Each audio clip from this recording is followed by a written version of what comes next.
생각이 반듯한 사람은 자기의 인생을 헛되이 살기를 원하지 않습니다. 이 말은 제대로 된 사람이라면 자기의 삶을 의미 있게 살기를 원한다는 뜻입니다. 하물며 하나님의 은혜로 새 사람이 된 사람, 그리스도인이 된 사람은 자기의 삶을 어떻게 살아야 하겠습니까? 의미 있게 살아야 됩니다. 그런데 자신이 보기에 의미 있는 인생이 아니라 하나님께서 보시기에 의미 있는 삶을 살아야 합니다. 그럼 그리스도인은 어떻게 살아야 하나님께서 보시기에 의미 있는 삶을 사는 것일까? 오늘 본문을 통해서 이 질문에 대한 답을 찾아보려고 합니다. 그러기 위해서 본문에서 두 가지를 생각해 보려고 합니다. 첫째, 삶의 목적. 둘째, 삶의 이유. 첫째입니다. 삶의 목적. 먼저 그리스도인으로서 우리는 무엇을 위하여 또는 누구를 위하여 살아야 하는지를, 다시 말해서 삶의 목적을 생각해 보겠습니다. 우리말 성경에서는 생략이 되었습니다만 본문 7절은 왜냐하면으로 시작합니다. 그러니까 7절은 왜냐하면 우리 중에 아무도 자신을 위해 살지 않으며 또한 아무도 자신을 위해 죽지 않기 때문이다 라고 말씀한 것입니다. 어째서 이렇게 말씀했습니까? 왜냐함으로 시작했으니까 이건 이유를 말씀하는 겁니다. 본문 앞부분인 1절에서 6절의 내용을 살펴보면 왜 이런 이유를 말씀했는지 알게 됩니다. 사람들이 모여 사는 사회에서는 온갖 일들이 일어납니다. 상상하기 힘든 일까지 일어나기도 합니다. 사람들이 다양하고 그들의 생각이 다르고 또 살아가는 목적과 방법이 다르기 때문입니다. 이 로마서라는 편지를 받는 로마에 있는 교회에도 역시 마찬가지였습니다. 사람 사는 사회에서 심각한 문제를 일으키는 여러 이유가 있는데 그 주요 이유 중 하나는 남을 업신여기거나 비난하는 겁니다.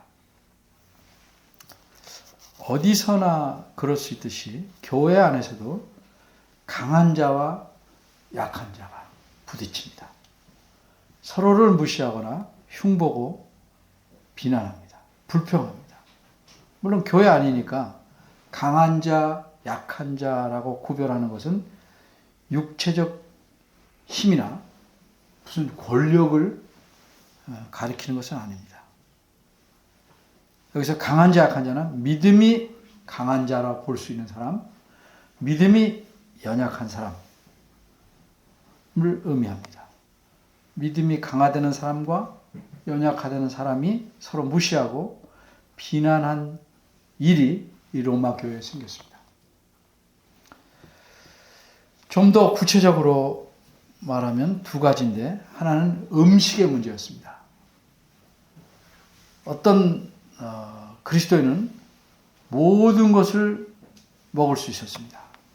쉽게 예를 들면 닭고기도 먹을 수 있었고 돼지고기, 개고기까지 맛있게 먹을 수 있었습니다. 그래서 이들은 이런 고기들을 먹지 못하고 채소만 먹는 사람들을 향해서 이렇게 말합니다. 모든 것은 하나님께 주신 것인데 왜 먹지 않느냐? 왜 먹지 못하냐? 믿음이 약한 거야. 이렇게 얕보고 무시했습니다. 반면에 채소만 먹는 사람들은 구약 성경도 하나님 말씀인데 하나님께서 금하신 이런 음식들이 이런 게 있는데 어떻게 돼지고기, 개고기 이런 것들을 하나님의 뜻을 어기며 무시하며 먹을 수 있냐. 무엇이든지 마구 먹는다고 비난합니다. 또 로마교회에 있었던 또 한 가지 문제는 날에 대한 문제였습니다. 어떤 사람들은 어떤 한 날을 다른 날보다 더 낮게, 시옷입니다. 낮게 여깁니다. 그래서 낮게란 말은 더 신성하다, 거룩하다 이렇게 여겼습니다. 이런 사람들은 모든 날들을 똑같이 여기는 사람들을 비난합니다. 반면에 모든 날을 똑같이 여기는 사람들은 어떤 특정한 날을 신성하게 여기는 사람들을 트이지 못한 사람, 답답한 사람 이렇게 취급하면서 업신여겼습니다. 우리 상황에 맞는 예를 좀 생각해 보겠습니다. 어떤 이는 그리스도인인데 추석을 혹은 설날을 다른 날보다 더욱 소중하게 여깁니다. 그래서 추석이나 설날마다 반드시 고향에 내려가서 부모님과 친척들을 만나야 합니다. 그래서 그렇지 않은 이들은 뭐 추석이 뭐 대수냐? 추석 한문으로 풀면 가을추 저녁석. 가을 저녁이 다 추석이다. 설날 눈 오는 날이다. 눈 오는 날은 다 설날이다. 꼭 그날에 맞춰서 고향에 가야만 하냐. 뭐 형식이 중요하냐. 날이 중요하냐. 이렇게 생각하고 차가 밀리는데 고생하면서 낭비하면서 꼭 가야 하냐. 그렇게 하는 일을 꽉 막힌 사람, 답답한 사람으로 생각합니다. 그러나 추석이나 설날을 소중히 여기는 사람은 추석 때 고향에 내려가지 않고 설날 때 내려가지 않는 이들은 예절과 풍속도 지키지 않는 무례한 사람이다. 어떻게 가족과 친지를 1년에 한두 번 만나는 걸 외면할 수 있겠냐. 인정도 없는 사람이다. 이렇게 비난합니다. 그럼 이런 심각한 문제에 대한 성경적인 답은 무엇입니까? 금방 말한 그런 견해에 있어서 하나님 뜻에 맞는 성경적인 올바른 답은 무엇인가? 성경적으로 맞는 답을 알려면 본문 앞에 있는 5절과 6절에서 살펴봐야 합니다. 두 가지를 정리할 수 있습니다. 하나는 두 가지 답을 말하는데 하나는 일리가 있는 답이고 다른 하나는 실제적인 답입니다. 일리 있는 답은 이렇습니다. 무엇이든지 다 먹어도 좋고 채소만 먹어도 좋다. 덜 먹냐 더 먹냐의 문제가 아니라는 거죠. 다만 자기 마음에 꺼리끼면서 먹지는 말아라.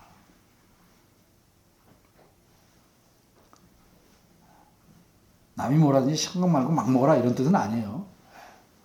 날에 관해서도 어떤 날을 더 신성하게 여겨도 좋고 모든 날을 똑같이 여겨도 좋다. 다만 자기 마음에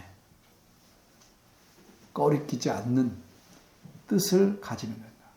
왜 꺼리낍니까? 하나님 말씀에 부딪힌다고 생각하니까 꺼리끼는 거예요. 이게 일리 있는 대답이에요. 그럼 실제적인 답은 뭘까? 무엇인지 다 먹든지 채소만 먹든지 주님을 위해서 그렇게 해야 한다. 주장하는 것이 자기의 식성을 만족하기 위해서 하는 게 아니고 주님을 위해서 그렇게 해요.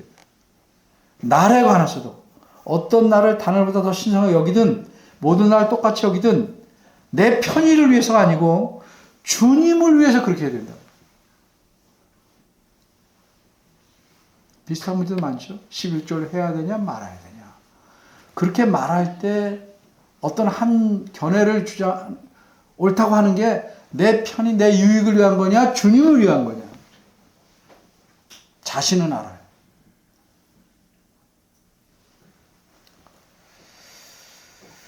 그런데 바로 여기서 질문이 생깁니다. 어째서 그리스도인은 모든 일을 주님을 위해서 해야 되는 거예요?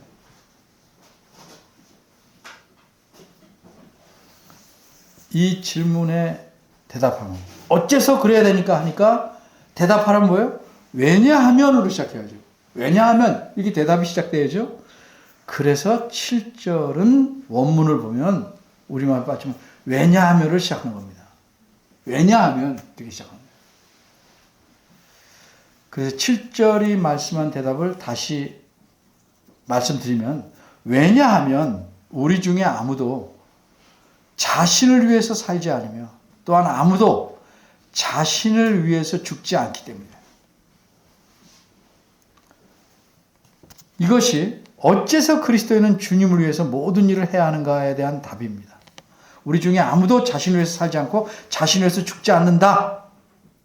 이게 대답이에요. 이 말씀은 그리스도인이라면 예외 없이 누구나 자기 자신을 위해서 사는 것이 아니어야 한다는 말이죠. 한마디로 자기 자신을 위해서 살아온 삶은 그리스도인이 되기 이전으로 족한 것이고 그리스도인이 된 후로는 결코 자신을 위해서 살아서는 안 된다는 의미입니다. 1절에서 6절에서 말씀한 특별히 5절, 6절 이런 또 그 앞에 나온 이런 문제 앞부분에서 말한 거는 음식과 날 언급했죠. 그냥 두 가지 예를 든 거예요. 두 가지만 그러는 게 아니고 이 두 가지는 그 당시 그리스도인으로서 살아가는 생기는 문제의 일부를 말한 겁니다. 그런데 7절에서는 뭐예요? 인생 전체를 말씀하고 있는 거예요. 인생 전체. 사는 것, 죽는 것. 인생 전체. 따라서 그리스도인은 한두 가지 또는 몇 가지만 아니고 살아가는 일 전체가 자기를 위해서 살거나 이래서는 안 된다는 거죠.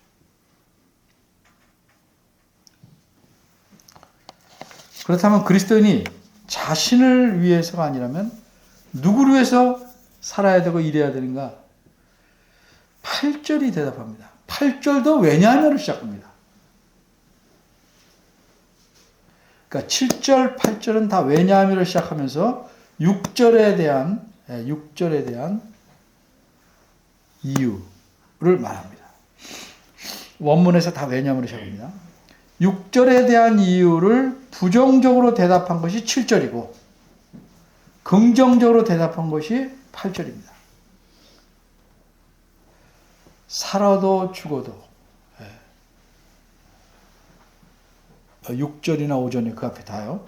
살아도 죽어도 즉 먹거나 나를 지키는 문제뿐만 아니라 어떤 일을 하든지 인생 전체에 걸쳐서 그리스도인은 주님을 위해서 사는 것이다.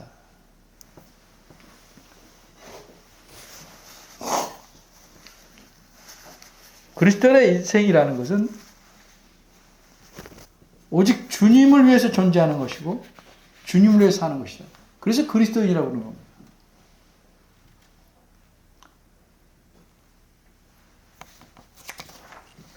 내가 무엇을 하든지 내가 하는 일은 무엇이든 주님을 위한 것이다. 이렇게 말하면 안 되고 내가 무엇을 하든지 주님을 위해서 하는 것입니다. 좀 현실적이고 실질적인 일도 들어보겠습니다. 예수님 믿는 학생들은 왜 공부합니까? 무엇을 위해서 공부합니까? 단지 시험 잘 봐서 좋은 성적 얻어서 좋은 결과 얻으려는 것 아닙니다.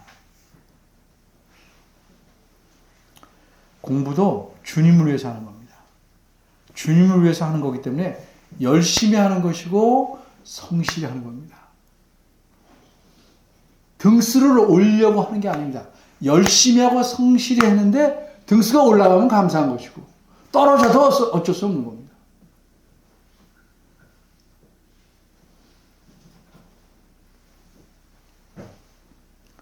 공부해서 남주냐 그렇게 말하죠. 제가 늘 말하죠. 남주입니다. 공부도 주님께 드리는 겁니다. 주님께 드리는 거니까 공부를 게을리하고 자기 할 일을 성실하지 하지 않는 학생은 주님께 아무것도 드릴 수 없는 거예요. 그건 껍데기예요, 껍데기. 그런 사람은, 그런 학생은 자신을 위해서 하는 겁니다. 돈은 왜 벌려고 합니까? 사업은 왜 합니까? 목회는 왜 합니까? 어떤 목적으로 합니까? 모든 일은 주님을 위해서 하는 겁니다. 주님, 주인을 위해서 하는 겁니다.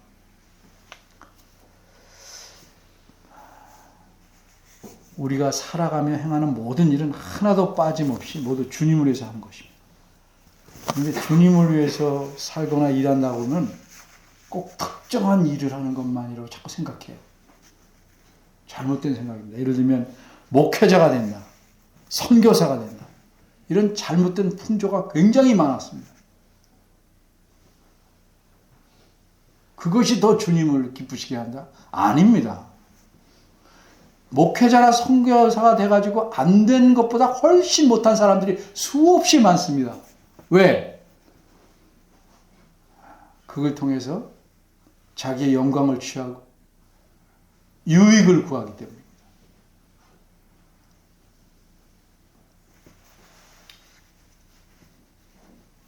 그런 말들이 있어요. 선교사 치고 모든 사람이 그렇지 않지만 많은 사람이 자기 자녀는 다 미국 보냅니다.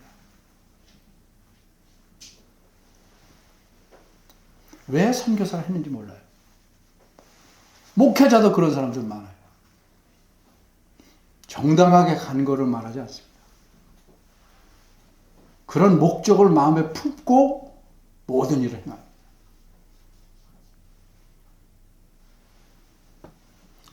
목회자들도 목회학 박사 얻으려고 길을 씁니다. 성실히 논문도 안 쓰는 사람 굉장히 많습니다. 그거 되면 목회 잘합니까? 그런 사람 한둘 있겠죠. 대부분은 그거 해가지고 또 여기다 현수막 같은 거 걸고 무슨 감사 예배, 그 자기 영광을 위하는 거죠.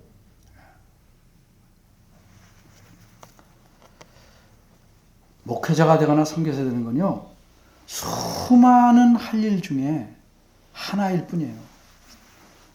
선한 일이라면 무슨 일을 하든지 어떤 직업을 갖든지 다 그리스도는 할 수 있어요. 중요한 거는 성실하게 하고 반듯하게 하느냐 하는 겁니다. 그렇게 하는 것이 주님을 위해 하는 것입니다.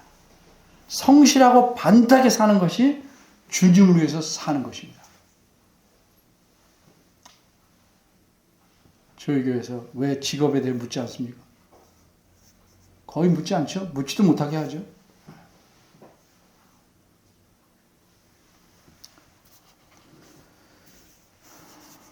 그리고 이렇게 사는 것이, 성실하고 반듯하게 사는 것이 사도 바울이 고린도전서 10장 31절에 말씀하는 의미와 같은 겁니다. 그런즉 너희가 먹든지 마시든지 무엇을 하든지 다 하나님의 영광을 위해서 하라. 같은 의미입니다. 두 번째, 삶의 이유. 삶의 목적이 오직 주님만을 위해서 모든 일을 해야 된다는데 왜 그렇게 그런 목적을 가지고 살아야 되냐. 그 답은 8절 끝에 있는데, 그 답은 한마디로 뭐예요? 간단히 말하면 우리가 주님의 것이기 때문이다. 우리는 주인의 것이기 때문이다. 어린이들 위해서 예를 들어봅니다. 내가 사과나무를 심었어요. 그 사과나무가 열매를 맺으면 누가 그것을 가져가야 됩니까? 사과나무를 심고 돌본 내가 가져가야죠. 당연히 납니다. 왜? 내가 주인이니까. 그런데 만일 사과나무가 속으로 생각하기를 내가 열매를 맺었으니까 이 열매도 내가 가져야 한다 라고 사과나무가 생각한다면 그 주인이 듣기 어떻습니까? 말도 안 되는 소리 라고 하죠.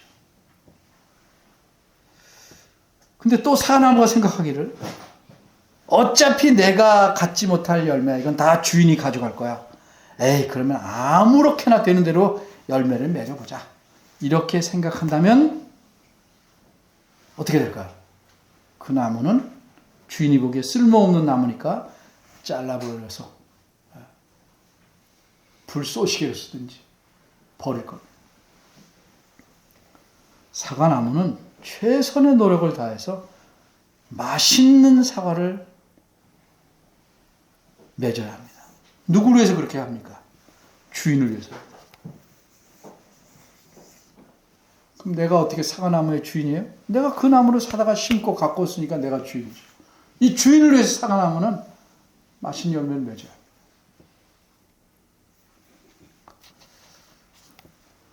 또 질문해 보겠습니다. 어째서 우리가 주님의 것이고 주님을 위해서 살아야 하는가? 9절이 대답합니다. 그러니까 7, 8절처럼 9절도 원어에서는 왜냐하면으로 시작합니다. 7절, 8절, 9절 다 왜냐하면으로 시작합니다. 원문에서는.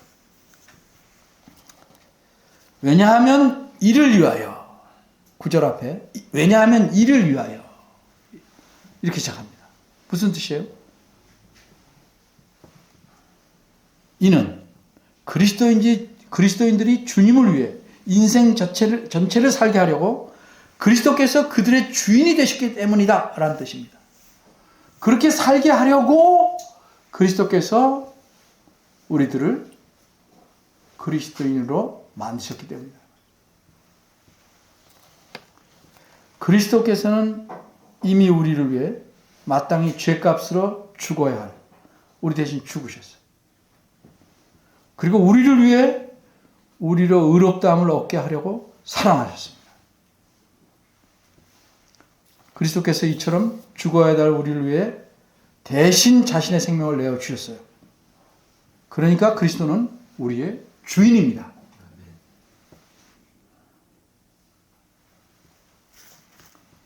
이 땅에 살아있는 자뿐만 아니라 이미 이 땅을 떠나 하나님 나라에서 새 삶을 누리는 모든 그리스도인들의 주인도 역시 그리스도이십니다. 이것이 성경 다른 곳에서 예수 그리스도를 가리켜 곧 죽은 자와 산 자의 주인이다 이렇게 말하는 거예요. 여기서도 9절에서 그렇게 말하죠. 죽은 자와 산 자의 주인이 되는 것이다. 그러기에 그리스도인은 자신을 위해서 살아서는 안 됩니다. 주님을 위해서 살아야 합니다. 우리가 무엇을 하든지 우리 주님이신 그리스도를 위해서 살아야 합니다. 길 잃고 배를 골고 다친 강아지를 데려다 치료하고 먹이고 키우면 강아지가 어떡하죠? 강아지뿐만 아니라 야생 짐승도 그러더라고요. 충성을 다해 주인을 따릅니다. 멧돼지도 그렇게 따르고 TV에 많이 나오죠. 거위도 그렇게 따르고 까치도 그렇게 따르고 야생 동물들도 그렇게 합니다. 근데 하물며 이 정도가 아니라 자기 목숨을 대신 내어주신 우리 주인에게 우리가 어떻게 하는 게 마땅합니까? 그렇게 안 할 때 뭐라고 그래요? 짐승보다 못하다. 미물보다 못하다. 라고 평하는 것입니다. 그럼 이제 생각할 것은 주인을 위해, 주님을 위해서 산다는 건 어떻게 사는 것인가? 아까 목회자와 선교사 되는 거 간단히 예를 들어 설명했지만 어떻게 사는 것이 주님을 위해서 사는 것인가? 간단히 말하면 주님께서 원하시는 것을 행하고 원치 않는 것은 안 하는 겁니다. 우리의 보기에 중요한 것뿐만 아니라 사소한 것처럼 보이는 것까지도 주님께서 원하시는 것을 하되 반드시 주님이 원하시는 대로 하는 것입니다. 그러면 또 이런 생각이 들어요. 그럼 우리는 전혀 자유를 누리지 못하는 노예인가요? 아닙니다. 결코 아닙니다. 그런데 설사 그렇다고 할지라도 우리는 주님이 원하시는 것을 원하시는 대로 해야 합니다. 설사 아니지만 우리가 노예라 할지라도 주님은 노예를 부리는 지나간 시대의 그런 주인처럼 무자비한 분이 아닙니다. 가장 선하신 주인입니다. 자녀가 부모에게 순종하죠? 이렇게 자녀가 부모에게 순종하는 것은 노예가 주인의 명령에 순종하는 것 같아요? 다르죠. 그렇게 기계적으로 복종하는 것과 질적으로 다릅니다. 주님을 위해 산다는 것은 자녀가 부모에게 순종하듯 그렇게 주님께 순종하는 것입니다. 그리고 이런 순종에는 제대로 된 순종이라면 감사가 있고 기쁨이 있고 인격적인 사귐이 있고 그 사귐의 깊이가 더해져 가는 겁니다. 주님은 이 세상에서 가장 선하고 가장 지혜로운 부모가 자신에게 순종하는 자녀를 사랑하는 것보다 훨씬 깊고 뜨겁게 우리를 사랑하십니다. 그러기에 주님을 위해 산다는 것은 결코 고역이 아닙니다. 오히려 주님의 뜻에 어긋나게 사는 것이 고역입니다. 왜 우리가 고역을 느껴요? 그렇게 살고 싶지 않기 때문에 고역을 느끼는 거죠. 순종하지 하고 싶지 않은 걸 억지로 하려니까 고역이 되는 거예요. 주님을 위해서 사는 삶은 그 자체가 기쁨이고 감사일 수밖에 없는 거예요. 그렇지 못한 거는 제대로 순종하지 않는 거죠.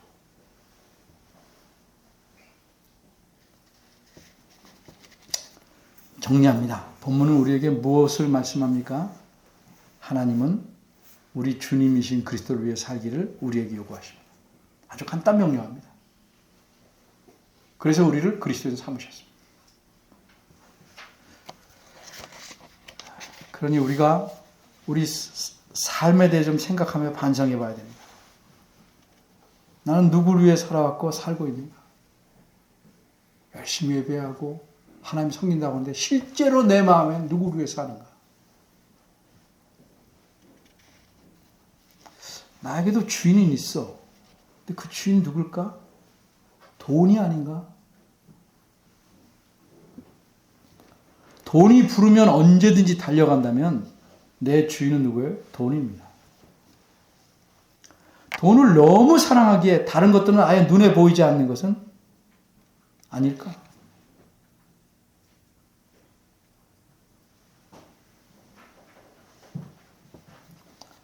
내 인생의 목표는 뭘까? 큰 집 마련하는 거? 많은 돈? 안락한 노후? 성공과 출세? 이런 것들이 내 인생의 목표일까? 왜 그걸 얻으려고 할까? 왜 그런 목표를 얻으려고 할까? 행복하려고?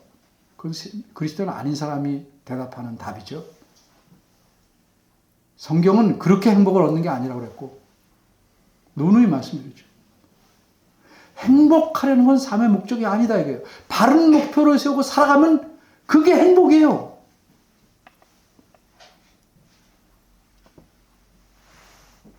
시편 1편, 행복이 잘 모르면 시편 1편 부지런히 읽어보십시오. 여러 차례 설교도 했습니다만. 왜 나는 큰 집 많은 돈, 세상 사람들이 하는 그런 것들을 얻으려고 할까? 나를 위한 게 아니라 말은 어떻게 하지 실제로는 정말 주님을 위해서 그렇게 하는 걸까? 혹시 가족을 위해서?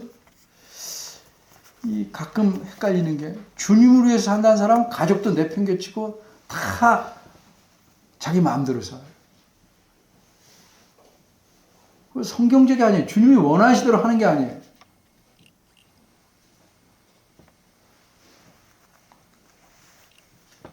왜 주님을 위해 살면 가족을 위해서 사는 삶과 부딪힌다고 생각하는 거예요?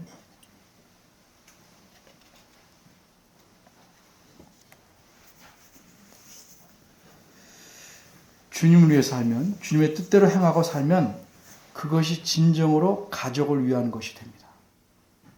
근데 가족의 구성원이 그렇다 않다고 생각하는 건 그 사람이 욕심이 많고 그 사람의 삶의 목표가 다르기 때문에 그래요. 삶의 목표가 다른 사람의 뜻을 맞춰가면서 살 수는 없죠.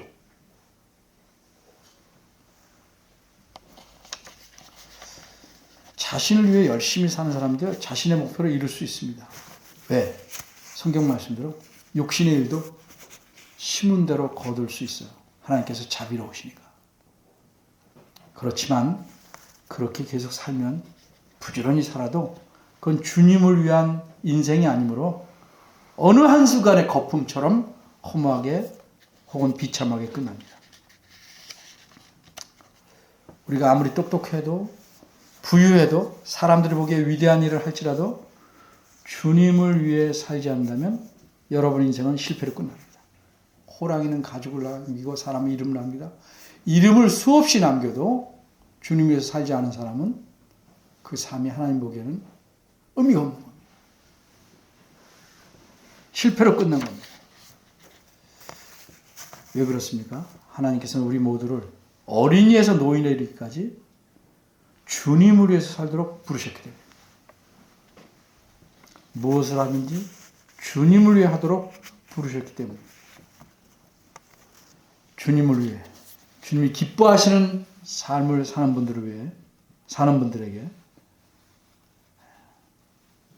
주님의 은혜가 넘칠 것이고 그런 분들을 주님이 기뻐하실 것입니다.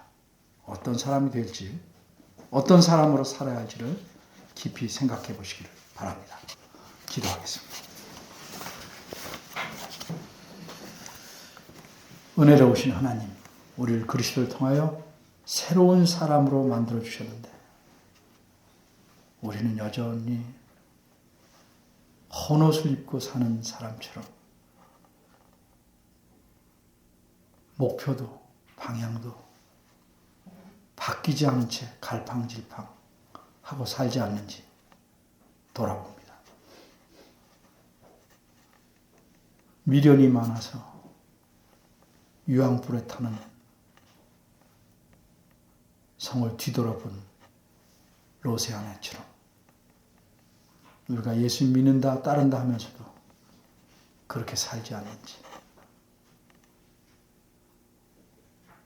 살펴보게 하시고 우리의 목표를 바로 정해서 그 길로 나아가시도록 저를 이끌어 주시기를 바랍니다. 예수님 이름으로 기도합니다. 아멘.